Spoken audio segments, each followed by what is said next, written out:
bâtiment pour le service, il y a chef de l'État. Ils ont pour l'état-major, ils ont ceux qui attiquent le chef de l'État, ceux qui ont décision, vous avez l'église de Belé. Mais catholique, à le devant, l'esprit a qu'au faire souffrir le peuple congolais. Donc, si on a dit à propos, il y a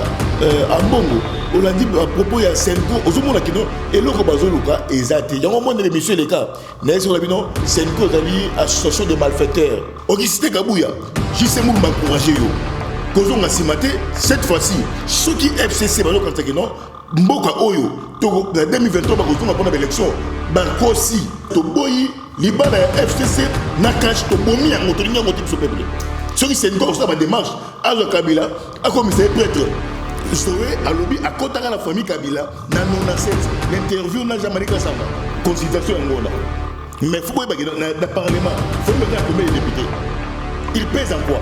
Bon, on va consulter Paul Banini.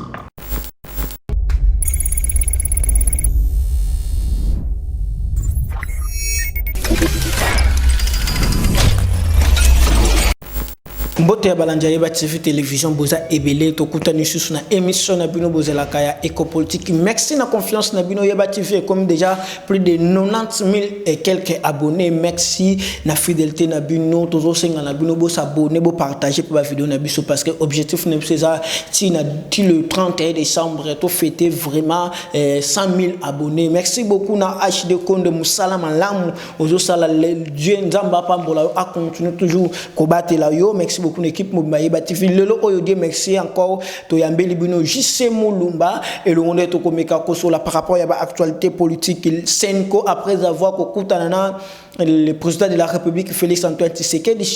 Senko lobi bayamba maki lisusu na ancien chef d'État Joseph Kabila Kabange oyamba ki bango kuna na kingakati lelo oyo toza koloba bakende kususu kokutana na Martin Fayulu ezali otokomeka kosola ngo boko ka ba réponse ngo makamnyonso awa na micro na JC Mulumba tokobeta lisusu quartier général ya FARDC ezosenga elongwa na Mongalema ekoma na Kankokolo tosala be monsieur Belé na JC Mulumba révéler biso makambo belé par rapport à ça c'est pousser biso to luka mwana mboka JC Mulumba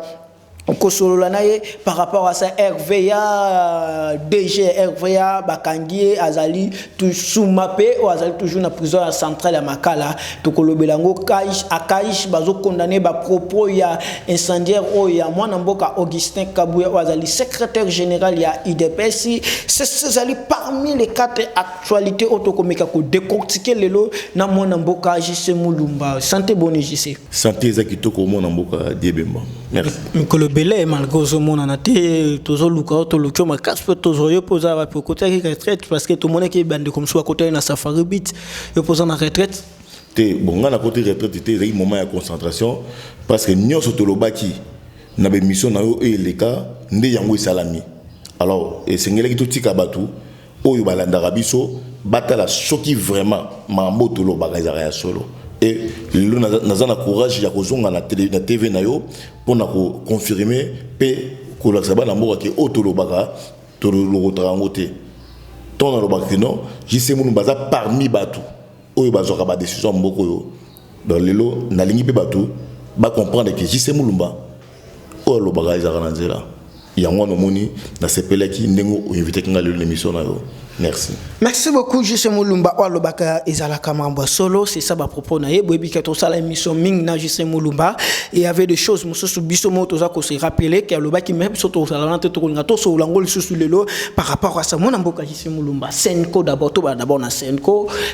bazala ki bayamba maki na chef de l'État Félix Antoine Tshisekedi na consultation au chef d'État abanda ki déjà ko sala, abanda ki déjà yambi to moni ba personnalité bazaki ebele, le chef de l'État yambi Senko et après avoir koyamba Senko baki kokuta na susu na mwana mboka Joseph Kabila après avoir ango baki kokuta na Martin Fayulu démarche ya Senko ezali pousser chef de l'État tindi bango mission songolote ou eza initiative na bango moko pona koluka réconciliation moko boye ou comment mwana mboka Senko est dépendant de l'église catholique. Alors na be mission les cas na meka un peu côté lisa na bana mboka ke biso toza famille catholique mais ba regret na biso ezali les lois du Congo connaissent des difficultés belé et ali église catholique parce que kaka bango moko ba senga na président Félix akabona na Kabila kaka bango moko lelo bayami bango bakei ko sengela lisusu ba mesure de grâce pona Kabila pona Martin Fayulu bango ba kesi démarche wana eza bazo sengela ne mesure de grâce mona mboka démarche oyo moni ya Senko ezali démarche te que Félix atini bango te ezali consultation chef a bengi bango en tout cas na bateau bazo participer dans la consultation là le président Félix a clair donc à démontrer yo pourquoi alingi asala à convoquer consultation pourquoi azokata Maresina Kabila nyonso après apesio maloba mais regret ça que non na mboko yo tozana ba église de réveil tozana ba église orthodoxe tozana ba église de belé mais catholique alingi azo le devant l'esprit a qu'au faire souffrir peuple congolais donc sur on a dit à propos il y a Ambongo on a dit à propos il y a Senko au moment là qui non et loko bazoluka exact il y a un moment de monsieur les cas n'est sur la bino Senko zali association des malfaiteurs on mboka jise mulumba tango zobenga Senko za association des malfaiteurs ezali c'est les mêmes Senko ba compagnie qui lit oya ba opposant na poka Joseph Kabila longa ba sala ki ba jebissin le congolais ba yebi mon mboka seul mouvement oyo sala ki Kabila longa na mboko celui d'EPS parce que on a tout expliqué le mon émission le long il a fait comprendre des bandeko ba yo pas comprendre que non jise mulumba linga lo ba nini Senko et même biso la vérité désirée et soukarabo Senko et même Fayulu na vérité désirée et soukarabo Senko Félix a été vers de nyonso sali sur la nim ko le kia Olanda ambonga lobino que bandeko nyonso basembela na église catholique té ba professeur nyonso basambela na église catholique té avant pesa coup il faut za la moto sambela na église catholique est-ce que voilà baza la Christ solo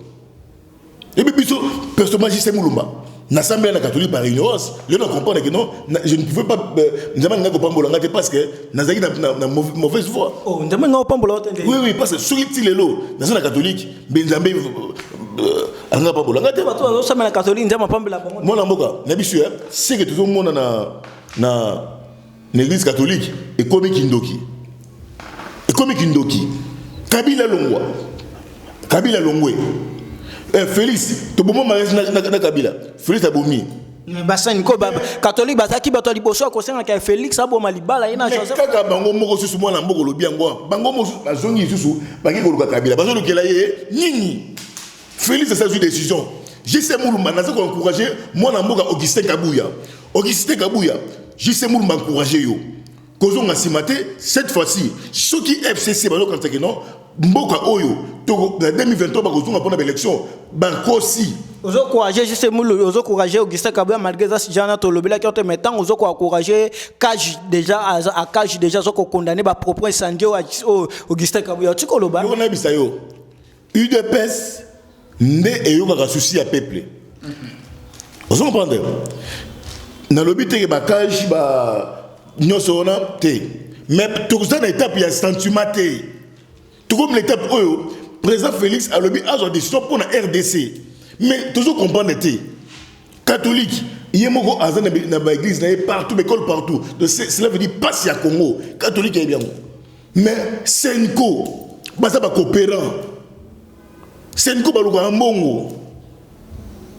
mona mboka di na lobaka comme na sentiment te to yebi awa na moment moko yayi un moment oyo ba mbongo ba terre politique ya mbongo ba ko financer Senko to yebi yango na répéter boye bande ko Senko ba comment na bomba commerçant parce que biso peuple na minute tous na besoin ya Kabila te donc to lobi boye mwana mboka Augustin Kabuya oza mobali to yebani ba force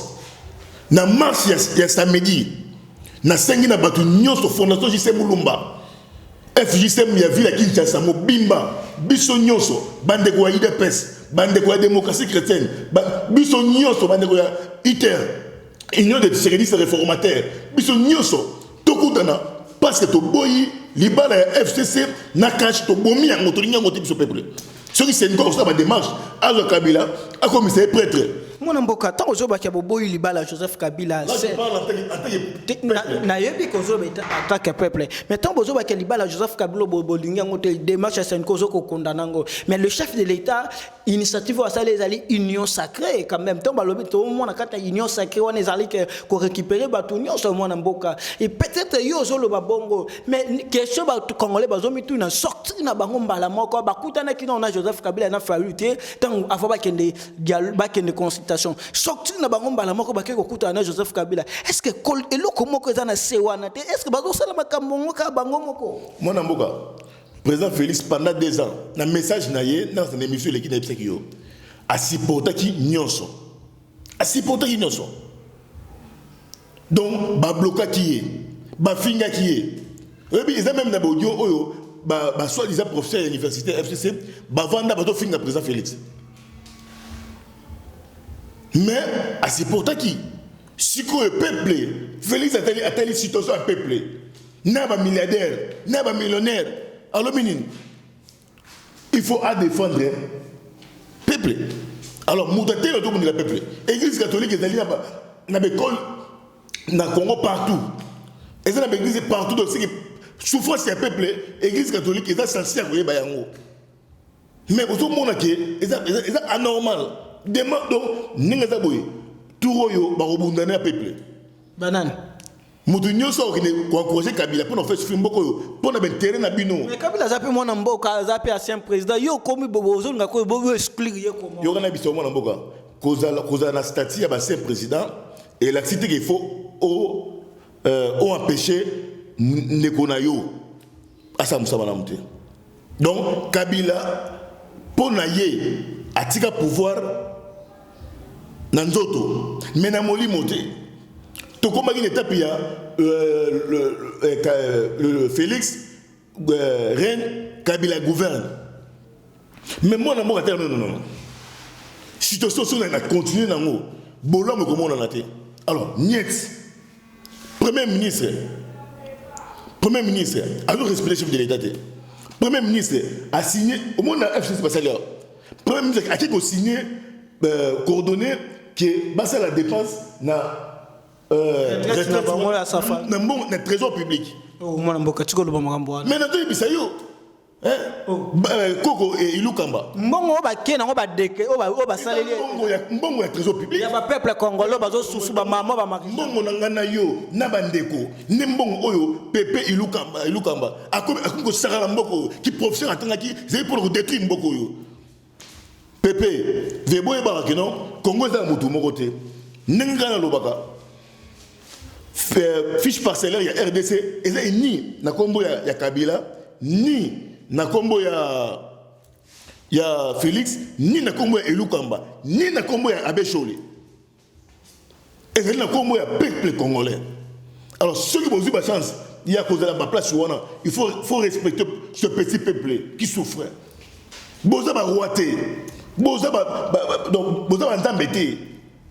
biso nyo so de kufa mais botika motema mabe boza na ngona ce petit peuple souffre mon frère mais aussi le baka bon peut-être retraite on va que côté zo bang sortir ngwana ko motake ba moté bona mboka die na sina ebisa yo ke na ebiso bandaka la ke Kabila na Félix bakabona na bandaka la na bemission na yo mona mboka die mariage za susté mona mboka die e kufa mariage kufa na bandako lo bangoti donc lelo na na ta susté na ba do démontrer que té makambo oyo ya soki mpati mambo ya force terrestre na loba yango te to betali solon d'abord to betali solon to tika mambo senko le chef de selon hiérarchie ya armée congolaise selon bango selon communiqué que non armée d'abord état-major général et sengeli elongwana kan nini na kancha oza na monga lema et ya na kanko kolo selon hiérarchie mais le lengo kaka na ba moment oyo ya ba consultation na ba moment oyo parce que tant tozo lo ba bongo tout se rappeler Joseph Kabila na lettre au tu continue de la SADC au tu continue de la Union européenne MONUS na ONU alors tu ça la lettre moko boy alobi que ce que le chef était respecté accord te makambo ça les belé par rapport à l'être mais to comme on a que hiérarchie une décision ba longola quartier général wana ni nezo bata mon amour a dit be magicien mulumba na les gars la émission na yo na kenda gauche ou droite c'était na dénoncer ba marambo belé plus loin na dénoncer ba mandu qui est contre ba Kangokolo n'explique que tant chef de l'état nga kota Kangokolo pendant bima 24 heures basa les coups d'état na dénoncer na chaîne na yo ce qui lelo chef de l'état hiérarchie de décision qui est à Kobandalelo état-major et longwa mais il c'est moulumalo belaka ngo parce que l'émission que na yo so yo le belaka ngo e longwa pona nini ndenge longwa na le belaka ngo e longwa parce que na yebaka plan na bango ezaki nini ya coup d'état tango nakangi manduki na aéroport manduki linduki oyo na ya suka na kangaki bato basala ngo baza ba sniper ko vendre likolo état-major chef de l'état à la ligne de la chambre naie sniper ko joyer alors no moni JC Mulumba molobeli ya peuple a memela ki bino message ya mokonza mboka état-major longwa baza na tension mabe tom ba minduki na zoya bazo kosa kiote eza minduki ya kobomela banyama nazana ba généraux o na chaka bango ba témoin nazana ba audio e ba généraux belé oyo na benga bango manduki wana bota les aboye mais si c'est mon soldat naza expert na défense ya peuple congolais yango na biso mona mboka die problème ya ba congolais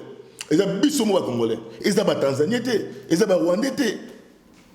ce qui le na mboka besoin un président tanzanien un président rwandais et ça rejoint sur nos bemba mais malheureusement tout ça na ngote ba salaka peut tout qui na étape ya un président rwandais tanzanien et donc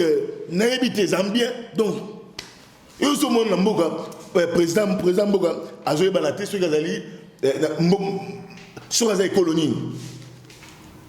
yo la nité mon mboka zoé ne mission mboka sali alobi akotanga na famille Kabila na 97 olanda ngote zoé alobi akotanga na famille Kabila na 97 n'interview na Jean-Marie Kasamba. Est-ce que ça faut mettre solo quand même ça solo mon amoga tu connais ça yo Nicolas Lekia tout mon famille il y a Laurent Désiré ba mané ko réclamer Aden ils ont bloqué boyebi le Congo est souffri pendant 50 ans na ba mafie étranger ba gérer mboko. Mais le nom mon Félix Tshisekedi alobi non to fongola motema to sangana to de loko moko mais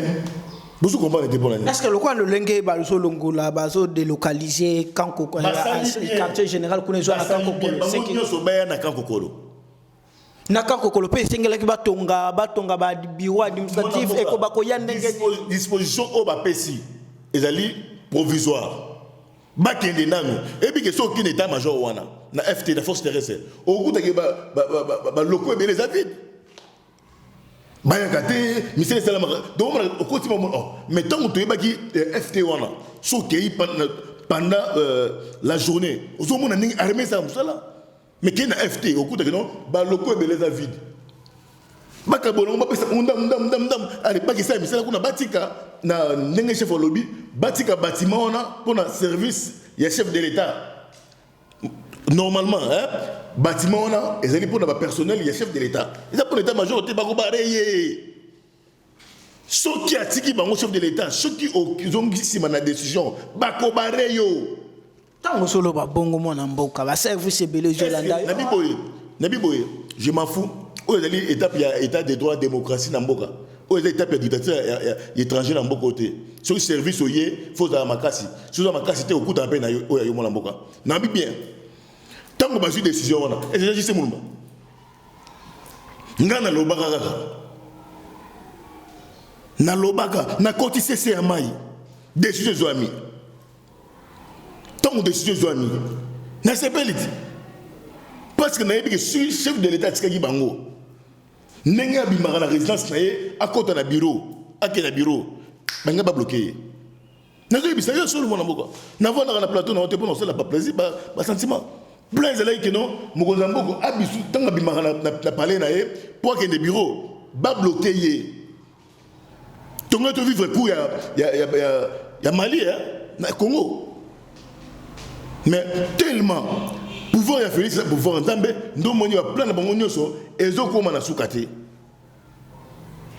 Le lingue balongo li sécurité to ko ba siko cette fois-ci ce que longwe on a vraiment chef d'état comme vraiment la sécurité vraiment solo. Mon amboka, sécurité présidentielle et se multipliera toujours. Exactement non, sur sali boye au kanga mabokoté. Il faut qu'on s'arrête effort pour que Mungu Nyazoyote parce que Kabila c'est un danger permanent pour le président Félix. Tout le monde a là ni ne sengel pour que danger on est ici là. Mon amoni basango bongo pesa peuple kanda. Oh. Nous j'ai bisayo. Vous avez problème basango to. Non, ces gens vont exagérer. Ces gens croient que l'église catholique n'est pas mabisu sur là. Non. Ce que l'église catholique n'est pas mabisu sur là, n'a bien le kuta. L'église catholique est comme mabisu na affaire. Et ça le kuta parce que tant on a ba marche ba banda ko souta jeudi saint ou l'église catholique ça qui malade. Jeudi saint à l'époque avec le secrétaire général Chabani et Tikala jamais qu'on ça la mana soutien à l'église catholique.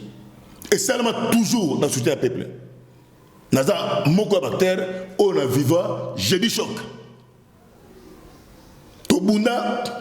démarche nous sur mboka au église catholique c'est la récime bagaté et ça toujours à la contre. C'est Nico et Misi Chibala. C'est Nico et Misi Samba Dibanga.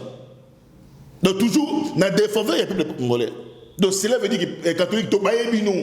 Ambongo surtout yo to baye bino. Et na regretté na vie na parce que parents manga l'église catholique. Na regretté nango. Oh. Non, c'est vrai. Ok, moi, musique. Par rapport à ton cité déjà sujet en gros, mais na koy ko zonga mo ke mona mboka est-ce que décision ou démarche au sein quoi tout ça là parce que tout comme mona mikolotique ko le lisanga bonganga asenga ki ba mona chef de l'état Joseph Kabila ancien chef de l'état Joseph Kabila ba mona chef de l'état Félix Antoine Tshisekedi na Martin Fayulu est-ce que c'est les même lisanga bonganga ko na bémission nga ko ta komba lisanga bonganga c'est un aventurier c'est un papa moins sérieux il n'est pas sérieux quand on a été donc cela veut dire ceux de tangina ba homme d'état na mboko yo hein les Sanga Bonganga, c'est un gars sans position. Aïe, a raté, politique n'a pas raté. Pour l'intérêt à Fayoulou, nous avons dit que Fayoulou représente quoi? Fayoulou, consultation en Gona. Mais il faut que dans le Parlement, Fayoulou a combien de députés? Il pèse en quoi? Bon, on va consulter Paul Banini. Moutou na même Chibala oyo mukabiliste oyo alobarani Chibala oyo kenda ko linga ko déstabiliser matériel ka Chibala na kenda mission na déstabiliser après la sala teton lo bana pe ba vecteur total no bana mboka fuma ba otala biso be yo zelende na parti Chibala mona mboka mona mboka na monique be intégrer simbité yango te yo na bisayo naza le seul oyo a déstabiliser Chibala cela veut dire attaque un homme politique na rotika UDPS ezali parti héritage du peuple congolais. Oyo papa Tshisekedi na ba les 13 parlementaires batikaka. Chibala aza mutulola ba mobaki lokola ba Albert Moleka bayaka. Mais Chibala un jour na télémisaka na pelouse ya 10e mairie. À l'époque Bruno Mavunga était secrétaire général. Chibala ebi makambo oyo reprochaka ye. Tant que Chibala Alexis Moutoumakass nous mon akendaki pour déstabiliser. Alors était pour nous passer dans la tête photo actuellement actualité. Actualité le quoi kende ko cité par rapport à l'actualité les FCC ba autorisé ba cadre na bango ya ba gouverneur ba ya na consultation aussi le temps que ba boya ki ba député ba sénateur ba membre msusu ba ya mais ba autorisé ba gouverneur. Ba autorisé et cette décision il y a vice premier ministre intérieur Gilbert Kaponde nde ayebisi bango oye koyate akomona oui papa pour la FCC na répété ko biso peuple congolais diaspora libala ya crash na FCC et kufa libala ya Kabila na Félix et kufa ce pays n'appartient pas à Joseph Kabila ni na Laurent Désiré ni na Mobutu et ce pays a peuple congolais Moutou moko ta ko en otage té Mobutu allons la pouvoir atikala ko salela nani Laurent Désiré ni té ba ta ko signer accord té mais nani venanga Nelson Mandela apparaît na nani dialogue wana accord ezalaki Hier, Joseph Kabila, Kabange, Nassouidani, Hippolyte Kanembe, Aye Bisabiso, accord Oyo, Laurent Désiré, a tiré la caille avant Baboumaye. Bana Baboumaye. Bangonde Baboumaye, papa. Mon amboka, s'il vous plaît, mission, mission, Makambo, propos, ezoko, yomo, Baboumaye Tshisekedi, Baboumaye Tshisekedi. Yomo, quoi, si me va propos. Mon amboka dit, Batina Oli, Ilunga, bon, papa Tshisekedi. Te yon a lobi, on ezoko, ezoko, excusez-moi, le bangon mission. Il aura désiré avant d'aller à la bureau. Est-ce qu'il aura désiré, bon, mon aura désiré à cela qui fait frapper les maladies. Si ma coûte rien à Koufi. Mais tu le banquet, ça m'a non thème yo zo bimisa déjà. Mais parce que bango nyoso na ba yebi ndenge na kufaka.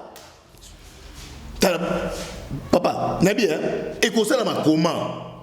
Ba yebi ndenge l'aura désiré à kufaka. Mais na bagé c'est lui boy. Bango ne bati na oli ilunga bon papa Tshisekedi. Parce que n'a élément. Mais Congo, cette fois-ci, mon amour Augustin Kabouya, position Augustin Kabouya, union des sérénistes réformateurs, ils ont encouragé en gros. Oui, encouragé par propos incendiaire à Zoloba. Augustin Kabouya, cette fois-ci, Soki, Mboka Oyo, et les propriétés privées FCC, Bisso. Petit peuple, oh tu serais de Mouroumatika biso na mboko poto bunya mboka, to faire face contre bango, pour faire nager bango ndengoloba et Jean-Marc Kabouni. Ba ko nager cette fois-ci. Merci beaucoup to comme vraiment Nasuka un mot par rapport à l'arrestation et DG RFA. Mon frère, ce qui m'a donné la sérieuté, ce qui m'a donné Moïbi, presque des Arabes. La prison. RVA mon frère, à l'époque RVA mon RVA. Ezalaka au top. Mais bande ba mafia oyo. Ba yebazu RVA comme lokola et loko papa et puis combien RVA ko tsaka wana. Mais kete ba ndako bazo tonga. Ba millionnaire papa. Place na habiter kanyama classe c'est écoute pe bona ba kulu na cravate. Ton ancien chef de l'état ba kulu na à cravate bazo mérité ko kende kanyama classe c'est. Oh, il y a des propriétés privées. RDC propriété privée, il y a une sorte de malfaiteur. Kabila, et ça parcelle a été, le pont on a été, Augustin Kabouya, le samedi, FJSM, UTR, Tozawana, advient que pourra. Pesa message na ba congolais balandi au mona mboka JC au pesa bango message et message nini ba congolais ba retenir et samedi ndingo lobike wana match yeba TV to kozala wana na Mike Kiswaka toujours na sima caméra soda tonga Mike to za toujours wana kwa accompagner match yango et par rapport ya message oyo ko pesa ba congolais ba retenir ba conseiller chef de l'état tango biso to bunda na marche na ba Jacques Chabani bino bozalarité na Augustin Kabouya bino bozalarité chef de l'état abenda bino pembe naye et non pour boza maïlité et ça parce que aza reconnaissant vers bino mais bobo sanate na poto bobanda ko lambela basi na bino ko sikola basi na bino basani boye bokomi ko profiter na mour du chef de l'état JCK Bongo depuis IDPS banda yo yebanate. Bah comportement on en a marre avec ça. Ce qui chef de l'état on peut s'amener confiance mais boy ba ke biso bato to bundela litsoyo to lingara binoté pour boza sérieuté et bani ko monana bozo ko désobéir na présence du chef de l'état on est qui bande ko nyoso ya FJSM fondation JC Moulumba Monelaka bande ko nyoso ya UTR union des tisserédistes et réformateurs. Moral Nabiso Ezra Likolo parce que président Félix Azali n'a pas projet à Makasi pour Namboka. Et ça va projet à long terme et ça va projet à court terme. To Simbana, to Reneli Bosso, to Landa ba caprice à l'église catholique té. Senko Zali ba coopérant, et ça job. Balière ba mbongo abatu. Bazora financement. Alors, na sengi na bino tous à la bomoko samedi bisonyoso simaya Augustin Kabouya bisonyoso simaya message ya Augustin Kabouya bisonyoso na UDPS tous à l'anzela pour na ko boma libala FCC na cash mais oya ko meka bomona. Merci beaucoup parce que vous avez bela kolanda biso. Merci na Ojise Mulumba Oyazali combattant ya Tongo. Merci beaucoup vraiment na invitation de invitation na biso. Biso to sali musala ko poser ba question, invitation musala ko répondre. Merci beaucoup Mike qui soit kana ma caméra. Merci beaucoup pour s'abonner sur massivement na carte na Yeba TV. Objectif na biso le 31 décembre to fêter 100 000 abonnés ko ça la biso vraiment bien et ko encourager et ko pesa biso sur courage ba encouragement pour que to Yeba kenon 2021 to kotango na makambo tout na vitesse mususu. Merci beaucoup HD Konde mon frère, HD Konde, Steve Konde moi na mayele réalisateur solo nzamba zana yo longo tozana besoin na yo ko baka toujours musala oyo. Merci beaucoup na modèle Shadraki, merci beaucoup na équipe Momba Yeba TV, Mitera Naya, Abigail Kandolo, Pasteur Guili, Abesho le mes condoléances na yo, Abesho la Koufeli mama, mes condoléances na yo toza toujours wana samedi Yeba TV to kozala wana na marche ko soutenir marché oyo UDPS eza ko organiser bo landa bo za déjà pour bo landa ngo vraiment la carte na Yeba TV. Merci beaucoup.